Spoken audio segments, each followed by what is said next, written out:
ఇప్పుడు వైఎస్ఆర్సీపీ వాళ్ళు ప్రజలకు మంచి చేయాలని చెప్పేసి మానేసి ఎప్పుడో సమయం గడిచిపోయింది.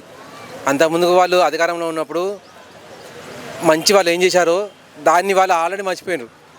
ఇప్పుడు అధికారం పోయిన తర్వాత కూడా దాన్ని గుర్తుపెట్టుకొని కనీసం ఆ పథకాలను మేమేం చేసాము అని చెప్పేసి వాటిని ముందుకు తీసుకెళ్దామని చెప్పి ఆలోచన లేకుండా వీళ్ళు పనికిరాని చెత్తానని చెప్పి ముందర పెట్టుకుంటున్నారు. ఈవెన్ ఇప్పుడు సినిమాలలో కూడా వచ్చేసి శివాజీ గారి సినిమాలను టార్గెట్ చేస్తూ శివాజీ గారిని టార్గెట్ చేస్తూ ఆయనను ముంచాలని చెప్పి చూస్తున్నారు. ఇప్పుడు ఆయనకి ఏం అవసరం అండి వైఎస్ఆర్సీపీని టార్గెట్ చేయడానికి? ఆయన క్లియర్గా ఇంతకుముందు రాజకీయాల్లో ఉన్నప్పుడు ఆయన ఆ రాజకీయాలు వదిలేసి సినిమాలకు వస్తున్నానని చెప్పి అన్నారు. నేను సెకండ్ ఇన్నింగ్స్ మొదలు పెడుతున్నాను, నాకు సినిమాల గురించి తప్ప రాజకీయాల గురించి అవసరం లేదు, ఇంకా నాది బుద్ధి తక్కువ అయిపోయింది, ఏదో సేవ చేద్దామని చెప్పి వచ్చాను, నా చేతులు కాల్చుకున్నాను, నేను మళ్ళీ సినిమాలకు వెళ్ళిపోతున్నాను, ఏదైనా నేను సినిమాలో చూసుకుంటాను. ఒకవేళ సినిమాలలో నేను కనుక రాణించలేకపోతే నాకు కొబ్బరి తోట ఉంది, నేను ఆ కొబ్బరి తోట చూసుకుంటానని చెప్పేసి అన్నాను ఆయన క్లియర్గా. ఇప్పుడు మీరు కావాలని చెప్పేసి ఆయన టార్గెట్ చేసుకుంటూ ఆయన ఏ వీడియోలు అయితే వస్తున్నాయో ఆయన వీడియోల కింద మీరు కావాలని బూత్ మాటలు తిడుతూ ఆయన స్టేట్మెంట్ ఇచ్చేటట్టు మీరు చేసుకుంటున్నారు. ఆయనకు అటువంటి అనేది అవసరమే లేదు. ఆయన ఫస్టే క్లియర్గా చెప్పినారు, రాజకీయాలతో నాకు సంబంధం లేదు, ఇంకా నేను రాజకీయాలకు రాను, నేను నా సినిమాలను చూసుకుంటానని చెప్పి సినిమాలకు వచ్చారు. సినిమాలో దుమ్ము రేపుతున్నారు ఆయన యాక్షన్ తోటి. ఆయన అక్కడే ఉంటారు.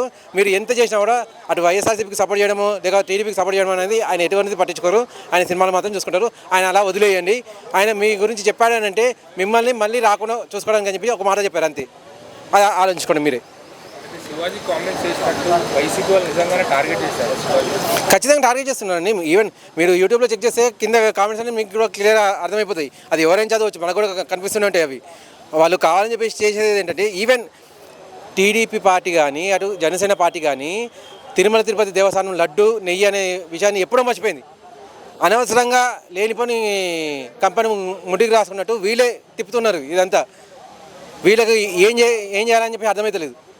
అభివృద్ధి పనులు అనేవి వీళ్ళ ఏవి లేవు. వీళ్ళ నాయకులు అసెంబ్లీకి ఎలాగ రావట్లేదు, కనీసం ప్రజలకన్నా కనిపించట్లేదు, వీళ్ళకి మాట్లాడడానికి ఏది దొరకట్లేదు. సో వీళ్ళకి కావాలని చెప్పేసి ఏదైతే మరుగున పడ్డదో దాన్ని మళ్ళీ లేపుదామని చెప్పి చూస్తున్నారంటూ మళ్ళీ లేపేసి మళ్ళీ అదే కంపెనీ అందరికీ చూపిద్దామని చెప్పి ట్రై చేస్తున్నాం. ఈవెన్ ప్రజలు కూడా క్లియర్గా అర్థమైంది ఒకటే, వైఎస్ఆర్సీపీ ఎట్లాగో అభివృద్ధి చేయడామని చెప్పి దృష్టి పెట్టట్లేదు, అసెంబ్లీకి వెళ్దామని చెప్పి దృష్టి పెట్టట్లేదు, అక్కడ కనీసం అధికార పక్షాన్ని ఇరుగున పడేద్దామని చెప్పి అనుకోవట్లేదు, కనీసం ఒక రెండు ప్రశ్నలను అడుగుదామని చెప్పి అనుకోవట్లేదు. ఈ విషయాలన్నిటి ప్రజలకు అందరికీ అర్థమవుతున్నాయి. ఈవెన్ వీళ్ళు చేస్తున్న చెత్త కామెంట్స్ అనేవి కూడా ప్రజలకు క్లియర్గా కనిపిస్తున్నాయి. ఇది వైఎస్ఆర్సీపీని పూర్తిగా ముంచడానికి మాత్రమే పనిచేస్తుంది తప్ప వాళ్ళకు కానీ వాళ్ళ పార్టీ నాయకులకు కానీ ఏ రకంగా ఉపయోగపడదు.